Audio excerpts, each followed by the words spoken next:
Overdrive today, we pit popular hatchbacks, the Maruti Suzuki Swift against the Toyota Glanza as well as the Hyundai Grand i10 Nios, and check out the latest offers from Mahindra for the XUV700. Hello and welcome to Overdrive. I am Sunny Dutt. Maruti Suzuki Swift has enjoyed immense success in the country ever since it debuted way back 9 years ago. And given it's now in its 4th generation, this new model has also been the second best-selling model in the country. Now let's find out what makes it tick compared to its rivals. This new Swift has almost immediately become the second best-selling car in the country. So what makes it click when most of the other 10 bestsellers in India happen to be SUVs? And do you really need to look at an alternative like the Hyundai Grand i10 Nios? Or does paying a small premium for something larger like the Toyota Glanza make sense? Now the Swift is the newest car here and it really does show as soon as you step inside. And that's mainly down to how it's designed. But this really quite smart, modern look to it, which the other two don't quite match up to. And you notice that with this sort of silver band in the middle, just the layered sort of effect to the dash, the different textures that you have here, and even the more modern, more sort of slim horizontal theme that you find in so many cars, that's been repeated here with the air vents and just the general arrangement of all the controls. Having said that, what isn't quite as nice is how it's finished. I mean, this all black cabin, it really does make this space look dark and the most compact here, even though it actually isn't. This is where the Glanza or the Baleno makes sense. Its angular dash theme is still smart, and while the plastics aren't all too different, there's more in the way of satin and gloss black finishes to uplift the space. Adding to the sense are the well-placed soft surfaces on the doors and center armrest. This armrest is also one of the few small but effective touches that further add to the premium feel. The telescopic steering adjustment and head-up display being the others. But having said that, this is still a Maruti Suzuki, so some things are always right. For example, the controls, they fall to hand easily. Everything is within reach. The dials, they're really quite crisp and easy to read. And just the way everything is arranged, it does make you feel very close to the car. In a surprising turn, the Glanza and Swift also offer a better infotainment package. The 9.1-inch touchscreen in these cars is larger than the 8-inch one in the Hyundai. It also happens to be more fluid and has sharper displays, making for a more cohesive experience. The Hyundai does have physical controls, but wireless Android Auto Apple CarPlay is a big boon in the Maruti Suzuki cars. All three give you analog gauges, but the ones in the Swift and Glanza again do it better with the clean, smart style and larger fonts. So then why would you want the Nios just in terms of its interior? Well, to start with, you realize immediately that it feels quite bright and vibrant and airy inside because of the color scheme that Hyundai has used, this grey and this sort of off-whitish theme. It really does add to the sense of space, even though this really is the narrowest cabin here and you sit really quite close to your passenger here. The Nios claws back ground with its practicality. You have 3 charge ports on the front, unlike the quite inconvenient single Type A port on the Swift and Glanza, aside from the wireless charging that all 3 offer. It also has good-sized door pockets, although the Swift is quite hampered at the rear in this aspect. The Glanza's wider cabin helps its case in this regard, especially in the central tunnel. Now, one of the reasons, and this might possibly be the biggest reason for you to move up a segment over the Swift or the Nios, would be the added space that you get here. Now, in that regard, the Glanza really does, or even the Baleno really does deliver. You have 70 mm more wheelbase than either the Swift or the Nios, and that really shows. I mean, there's a massive amount of knee room for me compared to the other two, of course. So even if you are close to 6 feet tall, you will be comfortable here, which is something you can't say of the Nios and Swift. And for adults, this is a much more comfortable space. Of course, considering that this car is also wider, 3 people abreast will be the most comfortable here. As you can see, I'm in the middle seat, I'm still comfortable. Now, I must say there's not a lot of difference in terms of headroom, of course. All 3 are similar, maybe the Nios is the largest, but there is a difference in terms of seat comfort. This gives you the most amount of under-thigh support. The Swift and the Nios are slightly a grade lower. The Nios may be slightly better. And then coming to the seat back. Now again, in the Nios, it's a bit too flat. The cushioning is a bit too firm for long distance comfort, which the two Marutis do better. In the Glanza, I think one miss, considering it's from a segment higher, is that you don't get a center armrest. Now the Swift and Nios are dimensionally very similar, but in the back seat you do notice that you are a bit more cramped in the Hyundai. Mainly because this seat is sort of a bit closer to you, just don't have enough leg room. could just be that the seat back, it's reclined to a greater angle, which is comfortable, but I don't know how it will be over longer journeys. The Toyota Glanza's greater footprint doesn't necessarily make for the most presence. It's 130mm longer and 20mm wider, while also being 20mm shorter, but the Swift grabs more eyeballs. It's that iconic look that Maruti Suzuki has nurtured quite well. The new one is a good step forward with the clamshell bonnet and the more simplified front with the wide grille. The Baleno has always been the more grown-up foil to the Swift, and despite some of the added flash that you get with this Toyota version, that thought still sticks. So the flatter bodywork and the simpler roofline and lighting has a degree of sophistication to it, but it's not something that will get you a lot of attention. The Hyundai Grand i10 Nios has been around the longest of the three here, although it did go through a minor facelift last year. It's no taller than the Swift, but the narrow tracks lended that Hyundai tall roof sense. It's got a touch more finesse to its detailing than the Maruti's, with the flashier grille arrangements and the texturing around the more conservative glass area. But it's somehow missing the draw of the Swift, and we don't like that fog lamps have been deleted with this update. Now you will more often than not use these cars as regular city commuters, but that doesn't mean that you won't be doing road trips in these, and for that you will need some degree of space right in the boot. And in that respect, the Nios is actually the least on paper at 260 litres, but that's not really true in practice. In practice, you will notice that it has the widest opening and the lowest lip of all the three cars here, so putting stuff in is the easiest. That being said, the space itself is not very deep. As you can see, this is the kind of space that we have. And another sort of disadvantage is that you don't get a 60-40 split. So if you have to carry more stuff at a pinch, you really can't do that without a lot of effort. Now the new Swift only has about 5 litres more than the Nios at 265 litres, but you will notice that putting stuff in is a bit more of a hassle. You have to lift it slightly higher, and the lip is a bit deeper here. But you will notice that even though it's 5 litres more only, there is a lot more space here for you to put small packs or whatever else that you might want to carry aside from your usual bags. Now the Glanza is a whole size larger than the other two cars, and of course that reflects in the boot space. At 318 litres, it's notably higher. If you notice, I've managed to keep this bag separate sideways from the overnighter that I've been putting it on in the other two cars. And yeah, the lip is the highest and the opening is the smallest. So if you had a big bag, getting that in is going to be quite a task, and even lifting bags out is much more difficult than the other two. But yeah, for space for say a short weekend road trip, this is the only car of the three that you can actually pack well and then still have enough space for you. There's more to discuss about these three hatchbacks after this very short break. Stay with us, you're watching Overdrive. Welcome back, you're with us on Overdrive. Now we spent an entire day with the all-new Maruti Suzuki Swift, the Toyota Glanza, as well as the Hyundai Grand i10 Nios to decipher just which one is most suited for Indian city roads, as well as for your pocket, and also gives you the most bang for your buck. Let's take a look.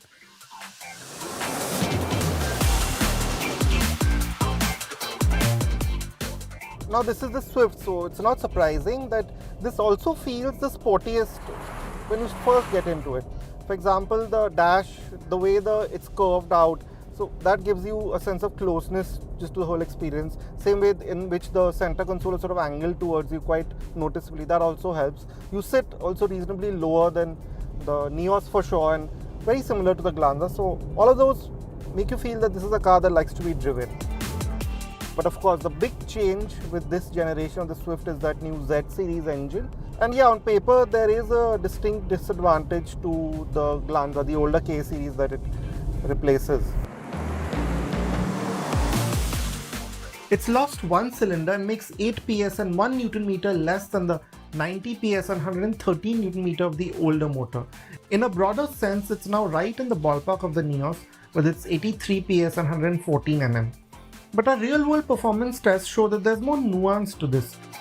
The Swift is only 0.8 seconds slower than the Glanza in the 0 to 100 kmph run, doing it in 12.8 seconds.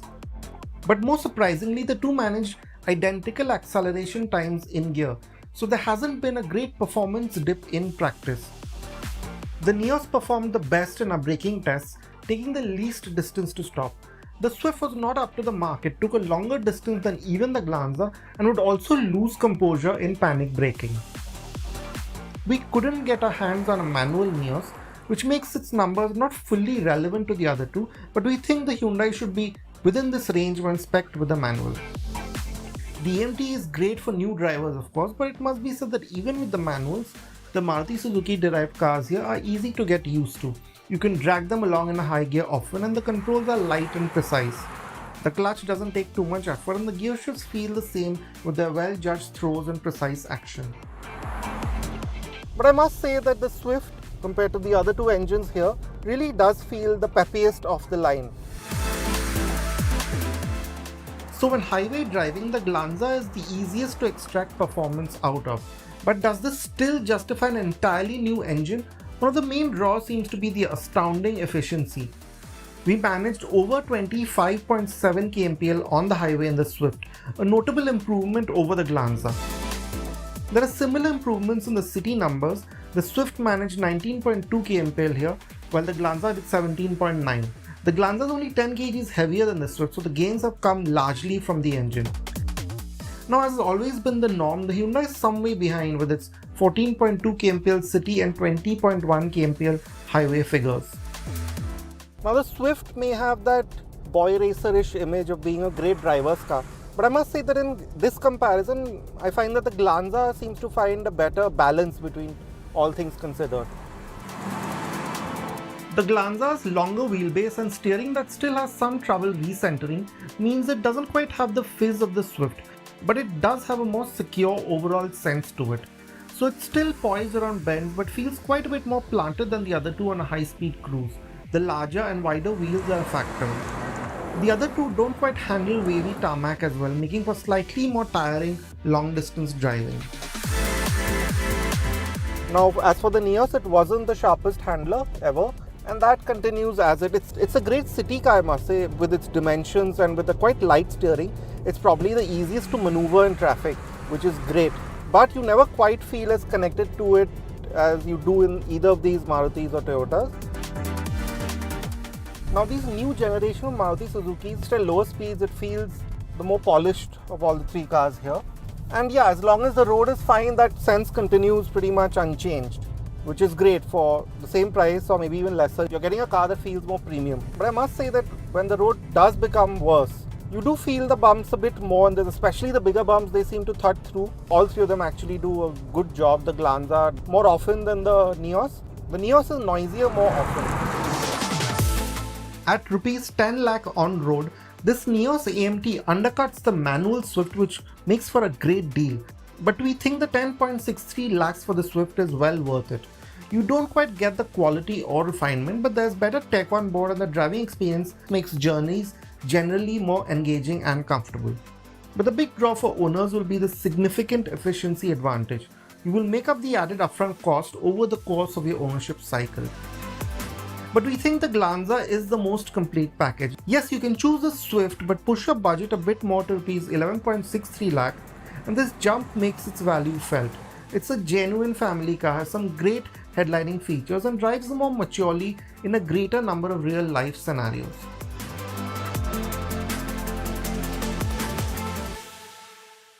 Well, it's time to head into our final break here on the show, but coming up on the other side, we tell you what makes the Mahindra XUV700 even more attractive 3 years after its stay in India.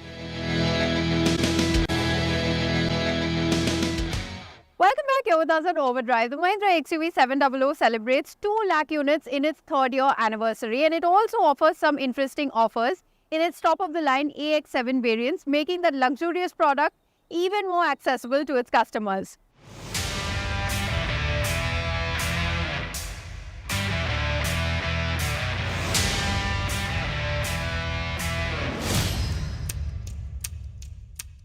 India has accepted SUVs of all sizes with open arms, and it has kind of led to an overcrowding of all the segments with nothing else but SUVs. And why not? They're spacious, comfortable, tech-rich, and can traverse through any terrain. It's a win-win. And when talking about SUVs, there's no brand bigger than the official SUV maker of the country, Mahindra.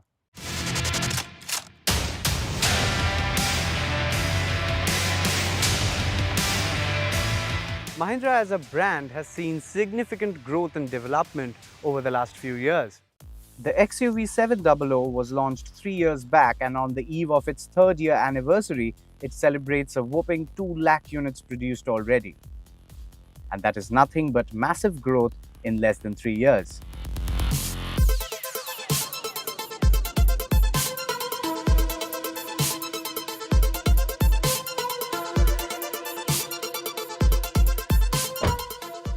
There's one other thing the Indian customer filters their options through, and that's pricing.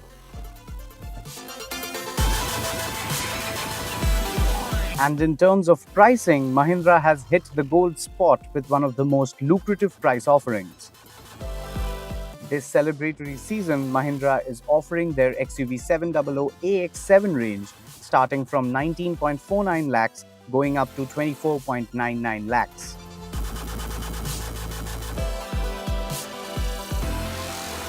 The top-of-the-line AX7 range is one of the most premium, tech-rich and competent SUVs out there in the market right now, which not only challenges its competition but also punches way above its segment.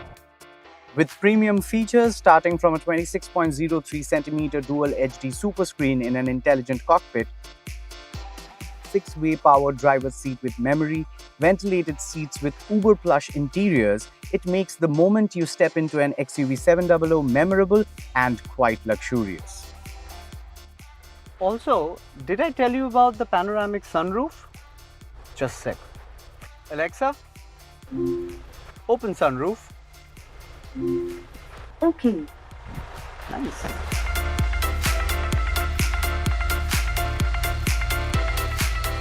Alexa, close sunroof, please. Okay. That's pretty easy.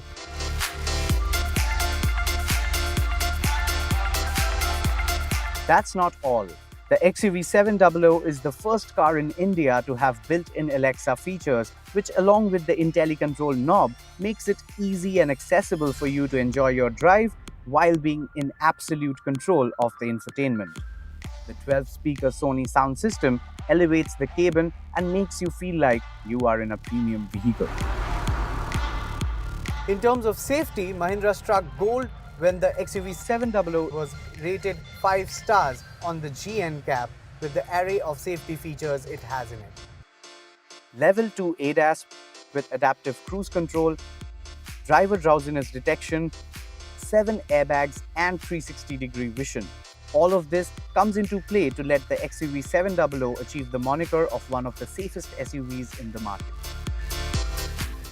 Mahindra has always kept its vehicles performance-oriented. With this 2-litre turbo TGDI petrol engine churning out 199 PS and 380 Nm of torque, this mean machine means business. The FSD suspension, supported by 18-inch alloys, keeps your rides through every terrain comfortable and manages undulations like a pro. The monocoque chassis is a key element which adds on to the comfort and safety of the vehicle and the passengers inside. What else does an SUV need? Some style, some flair, and a lot of muscle? The XUV700 scores top marks in all of those departments. The Mahindra New Age design has seen quite a few changes from the old counterpart, and the Indian market has surely appreciated it. The muscular grille, complemented with broad shoulder accents led by the clear view LED headlamps with DRLs and arrowhead-shaped tail lamps complementing the broad rear. All these come together to form quite an imposing stance. And when you are in an XUV700, you're sure to make those heads turn. Along with all this, the special features include smart door handles, welcome retract and memory ORVMs, which again prove that the SUV has gone beyond competing in just its own segment and can take on even more premium players in the market. The XUV700 has won many hearts since its launch and keeps going strong in its segment, challenging all competition out there to bite the dust. And with this anniversary offers, the AX7 range becomes way more accessible and affordable to the Indian crowd, which makes it a perfect family SUV for the Indian family, which loves space, comfort, performance, and an overall peace of mind. And with all this in this luxurious a package, the XUV700 is all set to fast forward to the big league. With that, it's a wrap on this week's edition of Overdrive. But remember, you can stay in touch with the team through our various social media platforms, and you can write to us on YouTube as well. We'll see you next week. Until then, goodbye, ride and drive safe.